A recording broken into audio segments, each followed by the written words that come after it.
Jay Shear. Jay Shear. Jay Shear. Jay Shear, business consultant. Jay Shear. Jay Shear Business Consulting.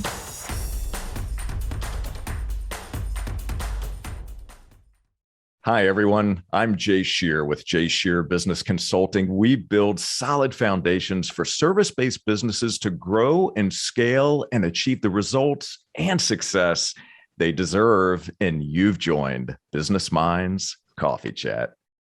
Viktor Frankl said, when we are no longer able to change a situation, we are challenged to change ourselves. Well, on today's episode, we talk about personal transformation, searching for genius, identifying our values, empowering and inspiring all areas of life, and more.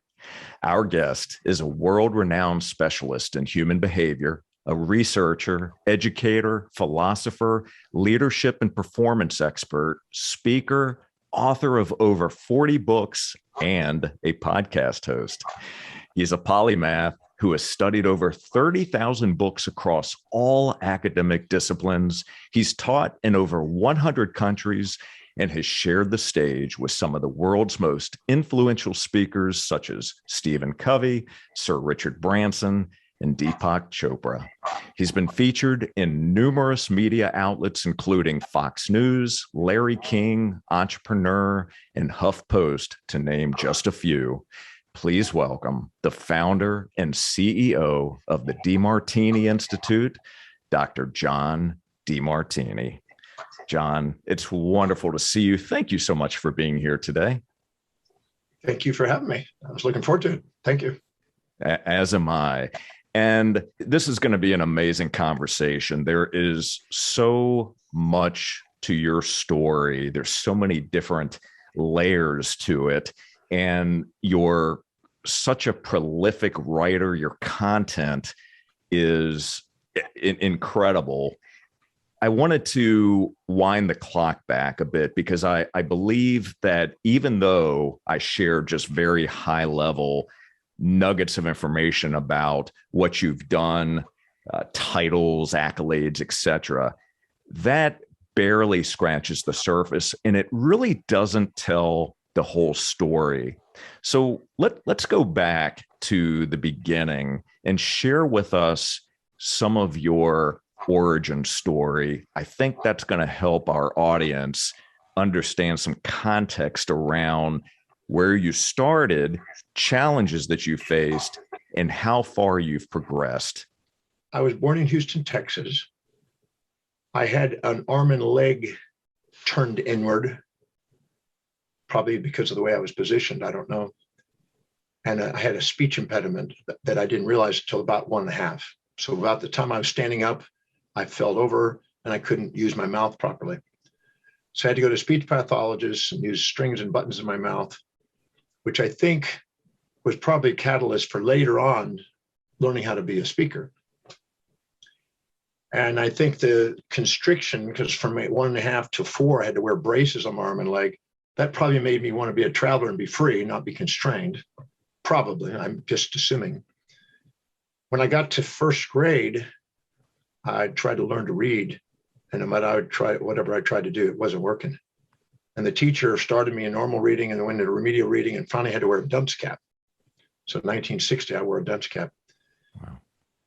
The teacher eventually had my parents come to the school and said, I'm afraid your son's never going to be able to read, not going to be able to write effectively because I wrote backwards, and not probably communicate effectively, not probably amount to anything, never go very far in life. But when I got out of the braces, all I wanted to do is run.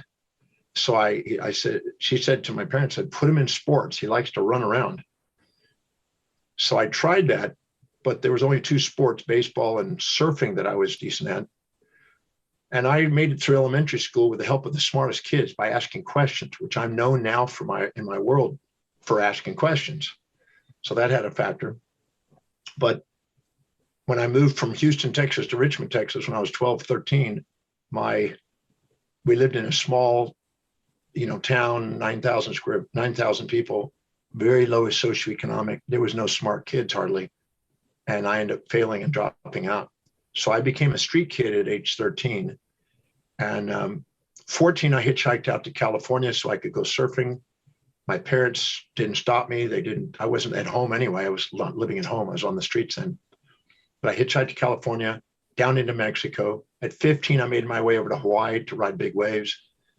I lived under a bridge originally, then into a park bench, then in a bathroom, then an abandoned car, and finally a tent. Kept social climbing. And then I rode big waves. I got to surf with Laird Hamilton and Jerry Lopez and some big names in those days, and got into some surf movies and some magazines and stuff. And probably had a death wish, I think, because when you do that, you're probably a little crazy. And then I almost died at 17. And in the recovery of that, I was led to this little health food store to listen to the speaker. I never went to class, I never went to speaking things, but somebody said, go to this talk.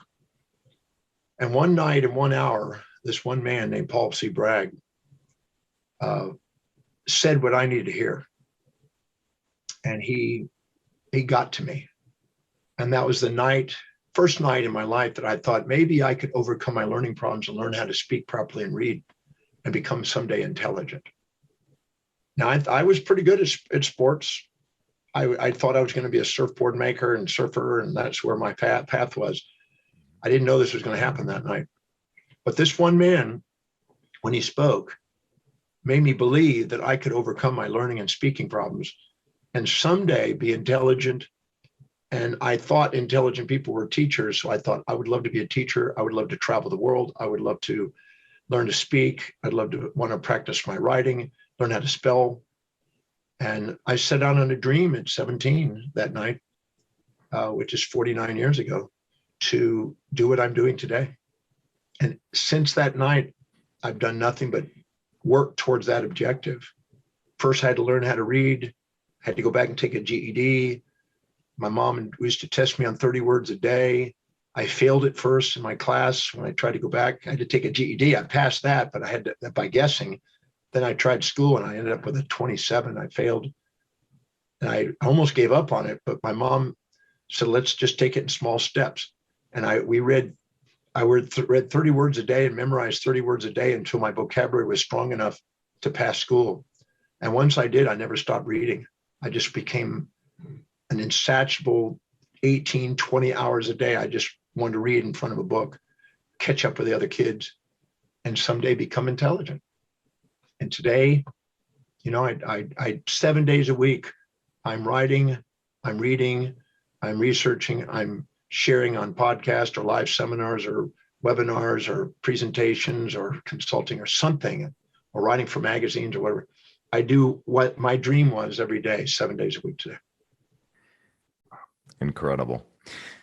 So I want to go back to a couple of things. One is, what was it that Paul Bragg shared with you that night? What was it about his message? And perhaps it wasn't particular words, maybe it was, but what was it that changed everything for you in that moment? And then, so I want to hold on that point. So let's go ahead and answer that first, because then I've got another question for you. Well, he said that we have a body, we have a mind, and we have a soul.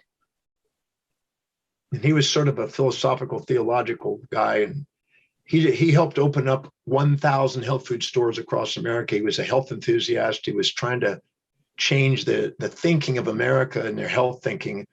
Jack LaLanne started his career with this guy. Steve Jobs was impacted by this guy. Donald Trump was impacted by this. Gloria Swanson. The Kellogg's Cornflake Company was founded by this. I mean, this guy had a lot of influence. The way he spoke, he was so enthused and so certain about what it is. You just never heard anybody like this. But he said, we have a body, we have a mind, and we have a soul. The body must be directed by the mind. Mind must be guided by the soul in order to maximize who we are. Then he said that what we say to ourselves, what we see for ourselves, what we think about ourselves, how we feel about ourselves, what we think about becomes our reality. And if you don't take command on it, other people do. And what people say has nothing to do with what you're capable of doing in your life. And there's a genius in all of us to do something extraordinary. I'm like going, whoa, nobody ever talked to me like this. And then he said, you want to set goals for yourself, your family, your community, your city, your state, your nation, your world, and beyond for 100, 120 years. So those are some of the things he said. At the end of the talk, he took us through this guided imagery meditation experience. And I saw a vision. I didn't know where that was coming from. It's just this epiphany vision of me standing out on a balcony, speaking before 1 million people. And the background was iconic buildings from every major city in the world. And it was so real, it was vivid. I must have been in that vision for 20 minutes, just tearing. And I thought, whoa. And I saw this sort of feeling of, this is destiny. This is where I'm headed now. I have a painting that has that Andrew Tischler from Melbourne, Australia, who heard me speak at a conference about the story. He painted this friggin' thing and captured it. It's the most amazing painting. And it's in my front office. It's 5 foot by 4 foot. It's an amazing painting of me speaking in front of 1 million people. That's what I saw. And it was like, it was too epiphany oriented to ignore it. I don't know how to describe it. It was like, this is what you're to do. I was not expecting. I thought I was going to go there and just listen to somebody and I was going to go surfing. I saw that dream and it was like, this is what I'm to do now. So I started working towards that objective, but it's his enthusiasm, clarity, and certainty. And then I got to study with him for 3 weeks. Because at the end of the program, he says, well, if those of you would like to join me every morning in Waikiki, Fort Derusi, I do a presentation. I hitchhiked literally in the morning across the island to go there, 5:45 in the morning to be with him. And I did that every morning just so I could learn from this guy. And I learned a lot. I mean, he gave me some great insights over those 3 weeks. And I know his daughter to this day. I mean, she's the one that inspired my daughter to follow in my footsteps, just like she followed in his footsteps. So it had an impact on my life. But there was no, even though I had a real setback when I tried to pass school first, when my mom said, son, whether you become a great teacher or a philosopher and travel the world, or whether you go back and ride big waves, or whether you return to the streets as a panhandling bum, we're going to love you no matter what. When she said that, I just made a fist and I said, I'm going to master this thing called reading, studying, and learning. I'm going to master this thing called teaching, healing, and philosophy. And I'm going to do whatever it takes. I'm going to travel whatever distance and pay whatever price to give myself love. I'm not going to let any human being on the face of this earth stop me, not even myself. And I had this determination. There was no turning back. And I really believe that people, when they get really that clear about what they want, man, divine providence and human sovereignty meet.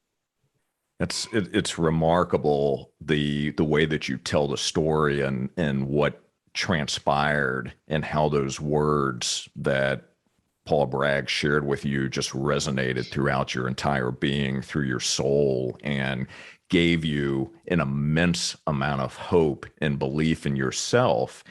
And I'm curious, just prior to that incredible meeting, what did you believe about yourself? Well, I had confidence in surfing. You know, I had, it wasn't like I was confident in what I valued most at the time, which was surfing big waves. I knew I could go out, I could surf, you know, Waimea, I could surf Laniakea, I could surf Pipeline, I could surf Sunset Beach. These are big waves.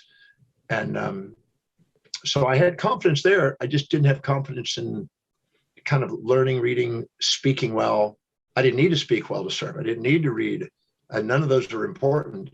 I could look at surf magazines, you know, but I just didn't ever think that. I kind of like in the back of my mind go, that would be great if I was, you know, intelligent, but I never thought that was going to happen. I believed the first grade teacher. And I learned how important it is not to subordinate to outer authorities. Learn to let the voice and the vision on the inside be louder than all opinions on the outside if you want to master your life. So I'm a firm believer in, you know, not putting people on pedestals, not putting people in pits, put them in your heart and not give them power over you or you take power over them, but learn how to communicate what you value in terms of what they value and respectfully serve them. So my life changed that night. And I was on a pursuit to do that. And I still on that pursuit. You know, I can't think of anything else I'd rather be doing. I've delegated everything else. I don't do anything but teach, research, and write and travel. I don't do anything else. I learned to delegate every single thing off my plate other than what I'm inspired by. And I hire people around me and specialists to take care of everything else. I haven't driven a car in 32 years. I haven't cooked since I was 24. I delegate everything. And that way I free myself up to only do what I'm absolutely core competently inspired to do. Now, where did you learn those principles, that process, if you will, or the way of thinking about how you're going to invest your time, how you're going to ensure that everything you do aligns with your greater purpose and your ability to be able to serve others? Was that a step-by-step process? Because you mentioned even at the age of 24, you were already starting this. So where did that come from? Well, the cooking, I just realized it wasn't really inspiring to me. So I don't want to do that. So it wasn't any genius. It just was, why am I doing something that doesn't make sense and it's not inspiring to me? I'm letting go of that. But age 27, after opening up my first practice, I got a book by Alec McKinsey called The Time Trap, because I realized I was doing a little of everything. And I was majoring in minor stuff. And I realized that this is overwhelming and I'm not going to produce what I can produce in life. I could sense it. So I got this book, I summarized the book, and I created a chart. And if I share this chart, anybody who's listening would benefit from it. So if you don't mind, I'd love to share this, what I did with it. It's a gold mine. Please. I've shared it with people in governments and corporates and you name it. I made a list of every single thing that I did in a day over maybe a 3-month period. Not vague, broad generalities and labels, but just specific actions. So I didn't put marketing. I put made a call, wrote script, wrote copy. I broke it down into every action step I did in a day. And then I divided it into personal at home and professional at work and compartmentalized that. Because some of the work was at home and some vice versa, but I compartmentalized it what these things were. And that was a pretty exhaustive list. I was doing a lot of stuff. And I took everything I might do in a 3-month period, because some days different than others. And I just thought of everything I might be doing just to do an honest evaluation of how I spend my time. And as I was doing it, I was having this little voice whisper in there going, wow, am I doing a bunch of stuff that's not really producing, not really meaning, not really most productive? And I was obviously majoring in minors and minoring in majors at the time. And almost everybody that ever does this realizes that. When I finished that list, on the next column, there were 6 columns in all. On the next column right next to it, I wrote down, how much does it produce per hour? How much money does that make? I was curious to know, because the way you measure your quality and quantity of service to other people is people will pay. If you're not doing anything that's of any value to anybody, they're not going to pay. So I was just wanting to know, what does it generate? Because a lot of stuff I was doing, it wasn't generating anything. It was just taking up my time and devaluing my time, diluting it from an economic perspective. So I wrote down what it produced per hour. So if I spent 30 minutes on it, I doubled it by 2. If I spent 2 hours on it, I halved it to get an idea, to standardize what it is per hour. And some things were 0 and some things were 15,000 an hour. And some were 1,500 an hour and some were $200 an hour. One were $20 an hour. I had it. And then I prioritized that entire list from the most productive thing down to the least productive thing per hour, to the best of my ability to extrapolate and try to be as honest as I could. Otherwise, why do it if you're not going to be honest with yourself? In the 3rd column, I wrote down, how much meaning does it have on a 1 to 10 scale? 10 is absolutely inspired. You got tears in your eyes getting to do it. And you love doing it. And it's a spontaneous, intrinsic calling to do it, down to I need external motivation and what drudgery and I got to do it mentality. That's a 0 to 1. And I rewrote those things down on what is the meaning behind this. Because not only do you want to do something that serves other people, you want to do something that is deeply meaningful, that you feel served by. And you want to find a balance between those two. So I wrote that, and then I reprioritized that list. Then I looked at both of them together, And I happened to find that many of the ones that were actually productive were also the ones that are meaningful, which was revealing. In the fourth column, I wrote down, if I was to hire somebody to do that job at the same standard of myself or greater, what would be the total cost? Not just the salaries, but paper clips, computers, parking, insurance, training, anything. What would be the total cost, the best of my ability? And then what I did is I looked at what was the spreads between what they could produce per hour versus what it would cost per hour, to look at the spreads. And I prioritized that list. When I got through that, I then wrote down how much actual time in a day, and I had to make sure it totaled up in the actual day hours that I was doing things. How much is actual time that I'm averaging? Putting all 3 months in there, what's the average time I'm spending per day? And some may be 10 minutes, some may be 20, some may be an hour, whatever it may be, 5 hours. And I filled up my day and what exactly is that day? And then the final column was, what's the final prioritization, factoring them all? And then I finally prioritized it, factoring in meaning, productivity, spreads, everything. And then I layered that into 10 layers. At the time, I had one assistant and myself, and I just opened up a little office, 970 square foot little office. Then I layered it into 10 layers, and I put a job description for each layer, from the lowest priority, lowest meaningless thing to me, but things that need to be done. And I hired a job for that. And I found somebody who would love to do that. That was inspiring to them. So I gave them something that was contributing to their overall well-being, and that they loved doing it. And I didn't have to do with it. And I hired that. And then I got the next layer and the next layer and the next layer. And over 18 months, I went from a 970 square foot office with one assistant to 5 doctors, 12 staff members, 5,000 square foot office, and a tenfold net income. Net profit went up 10 times my income.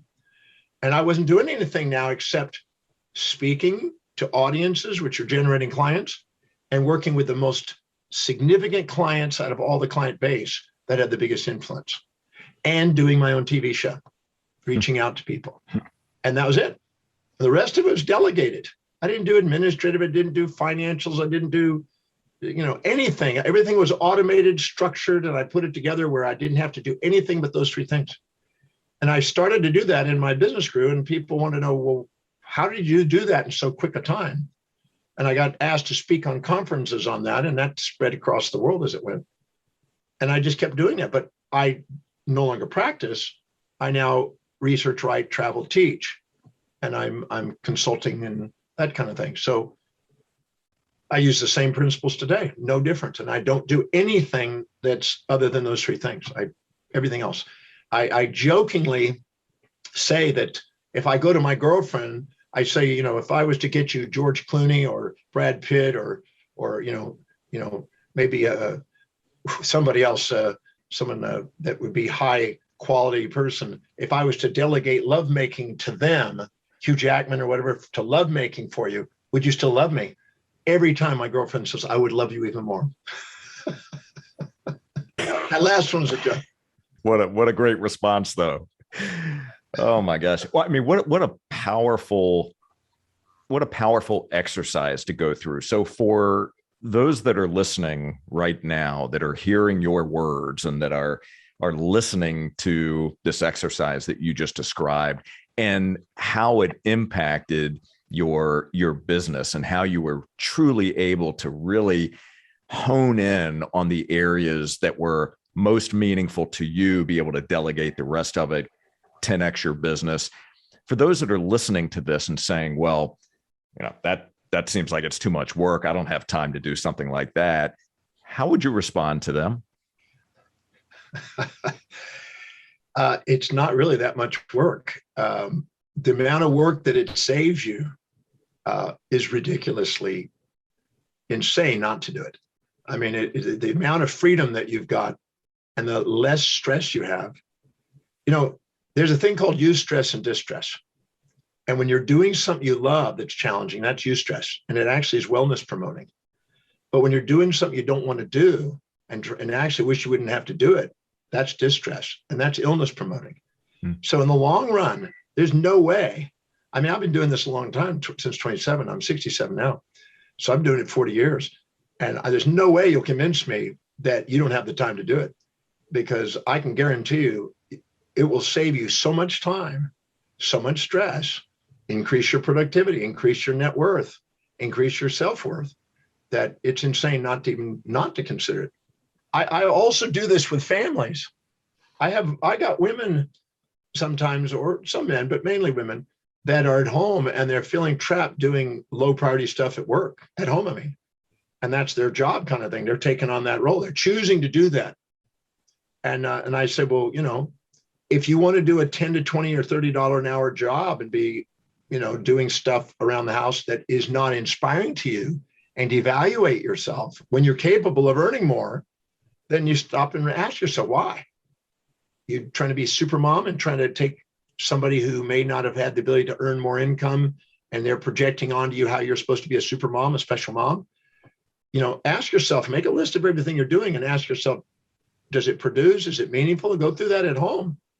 And you may find yourself all of a sudden, you know what? I'm going to do part-time work, doing what I love to do, make an extra income, pay for somebody to do some of that stuff.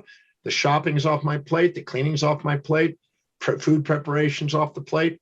And I'm going to spend time with my kids, and I'm going to go and do what I love with clients or whatever it may be.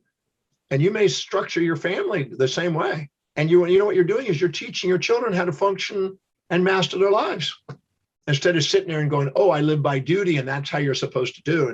And then you live in emotional blackmail and try to get everybody else to do what you don't want to do because you don't want to do it. You got to be honest with yourself about what's really meaningful to your life. And I've taken people of all different positions and shown them how to transform that. And they go, wow, but my life is different now.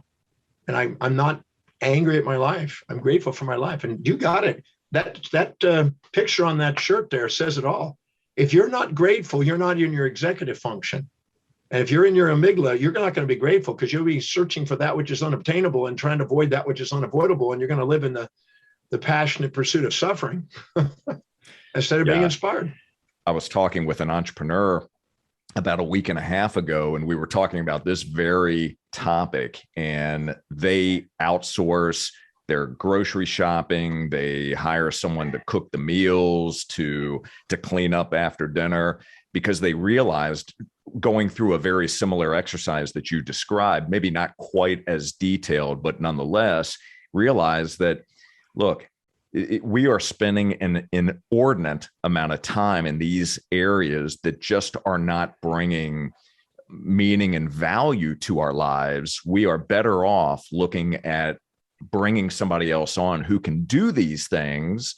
That way we can spend more time on our relationship, more time with our kids, more time just building in our communities, those sorts of things. So I think they're very, very important questions that we should be asking ourselves. Many people aren't willing to give themselves permission to be themselves. Their real self is what's highest on the values. Your identity revolves around what you value most. And the more you go up that list, the more you're able to be yourself. The rest of it's not you. It's all the shoulds and ought tos and supposed tos and got tos and have tos and musts and need tos that come from external influences, not you. When you're going, I do what I love what I do, now you've made it. When you're going, oh, I got to do this, I have to do this, I should do this, I need to be doing more of this. You're not living according to your heart. You're living according to what society says. And I'd rather stand out than fit in. I'd rather build a culture instead of follow a culture. Absolutely. John, are your parents still living? No, my mom passed away in 2002. My dad passed away in 1997. So they've been gone now for a bit. So your parents have passed, but they were able to see the amazing transformations that you made from the time that you were a child, and at least get to experience the abundance that you've been able to create in your life in many, many ways. What were some of the conversations that you had with them prior to their passing around how far you've progressed? And I no question they were proud of what you've been able to accomplish, but what were some of the things that they shared with you, maybe some words of wisdom prior to that point? My mom was sort of a mystic and an artist. and kind of always wanted to, study ancient civilizations and things kind of like that. And I traveled around the world. I wrote 28 volumes on different cultures. And so I was living vicariously, or she lived vicariously through me. So I would go to Egypt, or I'd go to the Mayan ruins, or I'd go to Greece or whatever, and China or Tibet or whatever. And I would go on these adventures and bring students with me. And we would go and study the philosophy, the theology, the art, the culture, the museums. And I'd do presentations and take people on tours of these countries because I wanted to learn about all the countries of the world. And so I'd come back with the books that I'd written on it and some of the audios and everything else for that. And we would have discussions about it. And she believed that there was, ancient civilizations. And so I have written about those and studied those. And we had a lot to talk about. My dad was an engineer, and he always loved philosophy. He loved Schopenhauer, Spinoza, and Schweitzer. Well, the son of Mr. Schweitzer, who got the Nobel Prize, is just down the hall here. Lives here. Wow. And so the three people that he got inspired by, I just finished writing a book that's 1,300 pages on 200 of the greatest philosophers that ever lived, that have made the thing. And so I lived a part of my dad's career, but he never figured out how he could make a living doing that. He just loved to do it on the side. And he was inspired by, I was able to integrate my vocation and vacation as the same thing. He hadn't figured that out. He didn't take the time to do it. He got involved in a plumbing industry and as an engineer, but he really didn't get to do what he wanted to do there. So I think they live vicariously in that respect through me. And I think that's very common for parents. And so we had lots to talk about. I mean, my travels, we'd have conversations about, and my dad used to come, both of them used to come to my talks whenever it's local talks. So they'd come and join me at the talks. And yeah, I'm sure that they were inspired to think that, think the son would ever be intelligent. I lived on the street, so they probably thought, able to go out and be a speaker and people listen to him. That was pretty. My dad joked with me. He said, "Son, you still doing those talks?" And I said, "Yep." He says, "Always amazed me how they come and listen to you." He'd joke about it. But he says, "When's your next talk? I want to come listen." So he used to joke. But yeah, I had amazing parents. They were very freeing I had a notarized piece of paper that my mom got notarized right in front of me, saying that my son is not a runaway. He's a boy with a dream. And they dropped me off on the freeway. They gave me a ride. I was already living away from home, but I came by and to see him. And at 14, they gave me a ride to the freeway and dropped me off on the freeway and said, "Go live your dream." My dad always wanted to go to California and never made it to California in his entire life. And I told him, "I'm heading out to California. I'm going to go surf in Huntington Beach, California. And then I'm going to go down to Mexico and surf down in Escondido and places." And I hitchhiked out to California and down into Mexico. I snuck into Mexico illegally, and I got out of Mexico illegally. It's quite interesting. And I was an adventurous kid, and my dad trained me on how to be a little entrepreneur. When I was 9, he made me pay $7.50 a week to live at the house to pay for clothing, food, and rent, and had to do neighborhood landscaping and stuff. And he used to charge me for equipment in the garage to do those things, and taught me how to be street smart because I wasn't going to be other form of smart. And so when he saw that I wanted to surf, and he saw that I was really committed to that, he said, "Go live your dream, man." So I had really cool parents, and can't complain. A lot of people have things they go, "Oh, my parents didn't do this or that." I'm grateful for my parents. I always say anything you can't say thank you for in life is baggage. Why would you want to go through life and not being grateful for every moment of your life? That does not make any sense to me. So if I see something I'm not grateful for, I stop and look at it again, because I'm not seeing it as it is. I'm seeing it at some skewed view. If I look deeper and find the other side, I must be unconscious of something, because there's a magnificence going on in every moment of our life. And if I'm not seeing it, it's because we're somehow unconscious of some component of it. Look again until you do, and then document what your gratitude is about and watch what happens. When you're grateful for what you have, you get more to be grateful for. That is so true. And I've talked about this before on this show, but there's a small piece of paper that was given to me. It's been probably 3 or 4 years now that I keep with me at all times. It's sitting in my car right now. And on that small piece of paper are the words, "Let me see this differently." And it's just one of those sayings that helps to give me some pause. So, to your point, if I'm involved in a situation or had a conversation with someone and it just, I've got that feeling like, wow, that didn't go very well, or this isn't a good situation. I stop for a moment and I think about how I can look at this situation differently, because there is something that I can find in this situation to be grateful for, something that is value added.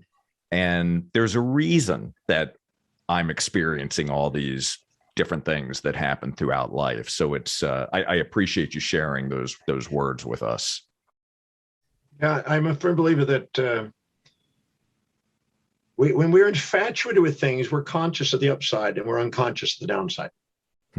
And whenever we put something on a pedestal, we minimize ourselves, and we're not authentic when we do that. We're minimizing. And when we look down on something, we're conscious of the downsides and unconscious of the upsides. And we tend to puff ourselves up, and that's not our authentic self either. So anytime we judge something, we lose our authenticity. And so there's a built-in homeostat inside our brain to return to our authentic self. So we feel this ease and uncomfortableness the second we judge. Put people on pedestals, minimize ourselves, we don't feel whole. Put people in pits, exaggerate ourselves, we don't feel whole. We have disowned parts, and we're unconscious of portions. And our intuition is trying to whisper those unconscious parts up to us to make us fully conscious and mindful. The second we listen to that intuition and ask the question that makes us aware of what we're unconscious of and see the other side, we extract out, as the Stoics said, meaning out of our existence, our existential existence, and allow us to be able to be grateful in our executive center, which is the gratitude center also, and allow us to be mindful and see both sides. And so my responsibility is to not go to bed at night until I can look back at the day and see things on the way, not in the way, where I'm grateful, not ungrateful, graced, not disgraced by my existence. Beautifully said. So let's pull on that thread for a moment. Let's talk about what you do in the mornings and how you end your day. Some tactical things that our audience can listen to and apply in their own lives to be more self-aware, have more gratitude along those lines. So would you share with us? Yeah, well, I have a pretty simple deal now because it's all delegated. But, I get up in the morning, I've got an internal dialogue set that I run through my head. And I've been doing that for years, all these years. I usually get up, I brush my teeth, I shower, I get dressed. I usually go up to the 11th floor in my ship, or maybe some other partners. We have 6 restaurants here. And I may go there and have breakfast. I usually have some grapes or fresh fruit or mango or something, some yogurt, some multigrain, something, bread or something, cereal or something. And then I come in and I get on my computer, and I have a team of people that take care of my agenda. I have already got my priorities. They already know what my priorities are. They know the sequence of those priorities, and they schedule that day accordingly. So it's all scheduled. I pull up my schedule for the day. And I know I got a podcast here, a seminar here, write an article for this, got a meeting here, It's all laid out. And it's all based on the priorities that I've given them. So it's all prioritized. I don't have a day that's idle. It's all prioritized. If I say I want to meditate, and if I'm going to have a special dinner thing, if I'm going to go hiking through Jamaica or someplace, I schedule it and I send it in, and it gets into the agenda. And I live by priorities on a daily basis. And then I work on that. That's what I do every day. And if I'm not speaking, I'm researching and writing, and trying to expand I like to think of life as a big cosmic puzzle. And so I'm trying to fill in puzzle pieces. And every time I fill it in, I get more certain, and I can't wait to share that with people. When you can't wait to share things with people, they can't wait to get it. And I just fill my day with things that inspire me. And then I'm throughout the day, and at the end of the day, I summarize and document what I do. So I want to talk about identifying our values and why that is so important. Well, every human being, moment by moment, lives by a unique set of values that are fingerprint specific, or a set of priorities, or things that are most to least important in their life. Regardless of their age, culture, sexual genders, whatever it is, they have a unique set of values. And whatever that is, it's determining how they perceive, decide, and act. And every decision they make is based on what they believe will give the greatest advantage or disadvantage at any moment in time based on their awareness of their environment. And so identifying what that is crucial, because as you go up that list of values, you become more intrinsic and spontaneous acting from within. And as you go down the list, you become more extrinsic and require motivation from without. And so if you want to live your life by motivation from without, that means you're going to be living by duty and other people swaying you with punishment reward mentalities. If you live by the highest one, you're inspired from within spontaneously. Nobody has to motivate you to do it. Nobody has to motivate me. I've offered people around the world, if you can ever find anybody in the last 49 years that's ever had to motivate me to do teaching and research, you got a free seminar. You won't find it, because I don't need motivation. Motivation is a symptom, never a solution for human beings. It's a symptom of an unengaged person that hasn't learned how to live by priority. Because when you live by priority, you don't have motivation needs. You're inspired to do it, and you delegate everything else off your plate. If you delegate everything, you don't need to do anything that needs motivation. So anything I feel that needs to be reminded or motivated or whatever, I just delegate it, get it off my plate. And people say, well, yeah, that's because you can afford it. No, I became affording of it because I did it. People don't get to it. They think, well, when you make money, then you can do it. No, you make money when you do it. That's the key, because if it gives you the permission to go out and do what you really love, and in your core competence where you excel and become great at things. As Gary Keller says, there's one thing that you can become a giant in. And that one thing is what you want to put your heart into it. And mine is human behavior and teaching about human behavior and researching and disseminating information. So I get to do that worldwide today, and I get beautifully paid to do that. And I don't have to work. I'm financially remunerated because of that. Make way more money off investments than I do off working now. But it's because I did that. People think, well, it's different, but it's reversed, but it's not. It's you do it. That's when you end up being prosperous, because you're doing what you love. You can't wait to get up in the morning and do it. I feel you on that. I feel the exact same way. So let's briefly talk about the 7 areas to empower. So you talk about this. You have an entire program around this. Let's share some nuggets of information there, and then how we can find out more about your programs. And for our audience who are interested, where should they be able to go to sign up to learn more? Well, I divide life into 7 areas. Everybody's got different models, categories, how they structure life. I'm not right or wrong. It's just different models. The question is, how useful are those models? How utilitarian can they be? So I divide life into having an inspired spiritual quest. What inspires you? It may not be religious, maybe. A friend of mine, Pat Falvey, climbs giant mountains. He's climbed the Mount Everest 4 times, the 7 top peaks twice. He's hiked to the North and South Pole. He swam the entire Amazon River. He's an adventurist. And so his inspiration and spiritual path is doing adventures. He wakes up and asks, what's my biggest fear and how do I conquer it today? Great question. So he's an adventurist. So that's a spiritual path. Then there's an intellectual pursuit. You want to learn, and you want to grow in knowledge. You want to create original ideas that serve somehow people.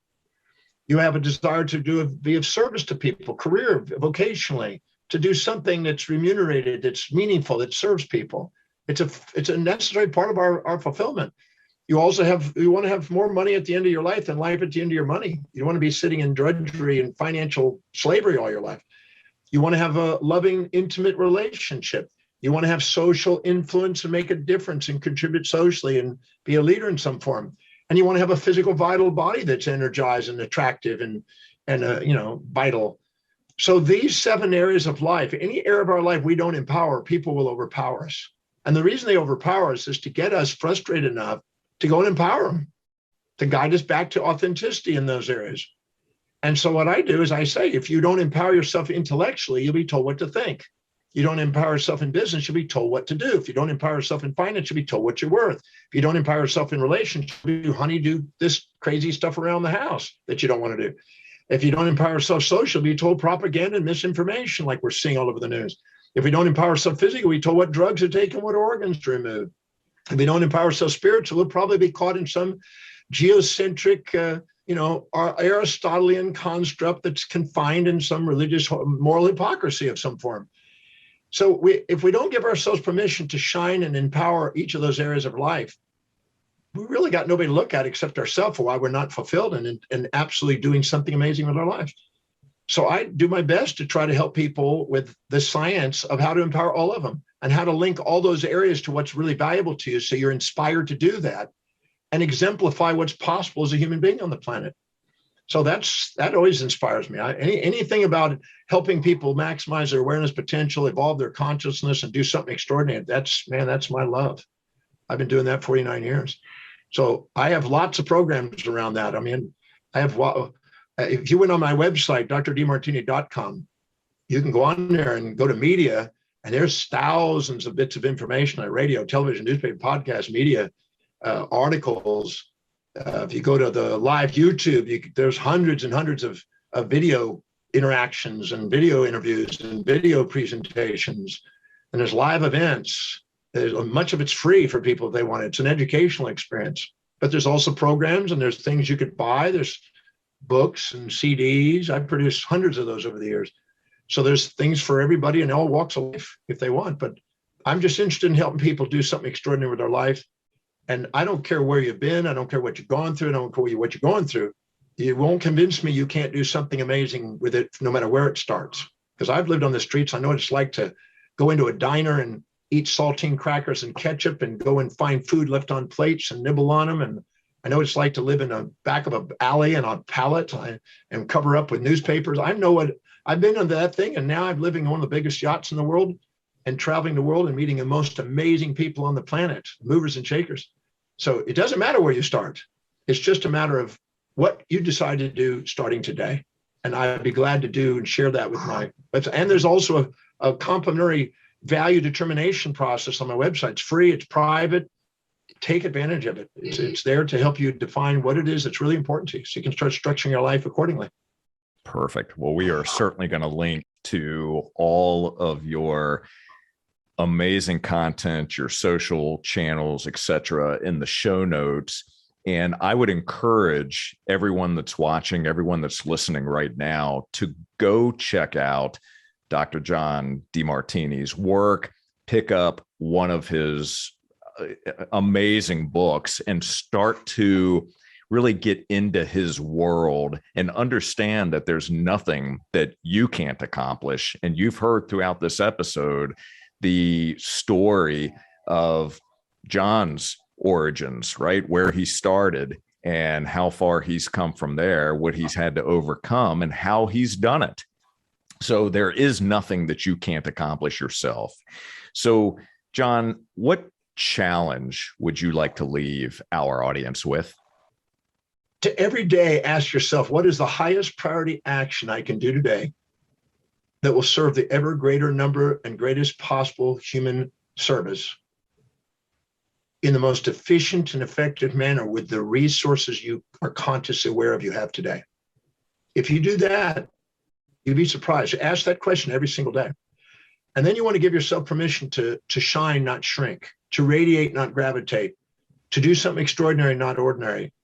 Because the magnificence of you, the real you, not the facades, but the real you, is already magnificent, waiting to come out. It's just being shrouded by all the injected values about how you should be and supposed to be, and how you and those lead you to self-depreciation and phobias, instead of actually being inspired by something that's deep and meaningful. When your heart is inspired to do something that's contributive on the planet, and the cause is bigger than yourself, when the why is big enough, the house take care of themselves. Amazing things, the synchronicity of people, places, things, ideas, and events that come into your life to help you fulfill that mission are mind-blowing. And if you're grateful for what you get more to be grateful for. Start keeping a list of what you are grateful for. Watch what happens. Wonderful. So my final question to you is, what is one of the greatest gifts that life has given you that you didn't realize at the time? The greatest gift is having all those challenges in childhood, because if it wasn't for those challenges, I probably wouldn't be able to do what I do today. So look back at your life and say thank you for those, because it's the challenges that make you the entrepreneur, the challenges that make you go back and be authentic, not the support. When people support you, make your life too easy, you don't really do much in life. Honor the challenges. If you don't fill your day with challenges that inspire you, it's going to fill up with ones that don't, to kick your butt, to get you back to authenticity so you can shine. Beautifully said. Life happens for us, not to us.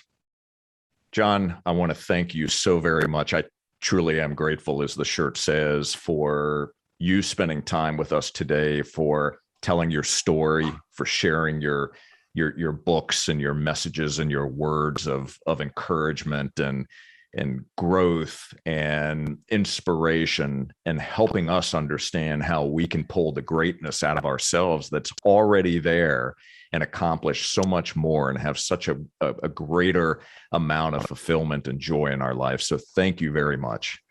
No, thank you. Thank you for the opportunity to be on your show, and for the conversation and the questions, and thank you for letting me be with your audience. Thank you. Absolutely. You're welcome. And for the rest of you, thank you so very much for watching and for listening. And please take a moment to subscribe, rate, and leave us a review. We would love that. And to enjoy more episodes and to learn how Jay Shear Business Consulting can help your small business build a solid foundation to grow and scale, all you need to do is visit jayshearbusinessconsulting.com. And until next time, keep learning, keep growing. Follow John on all social channels, and we will see you on the next Business Minds Coffee Chat. Take care. Jay Shear. Jay Shear. Jay Shear. Jay Shear Business Consultant. Jay Shear Business Consulting.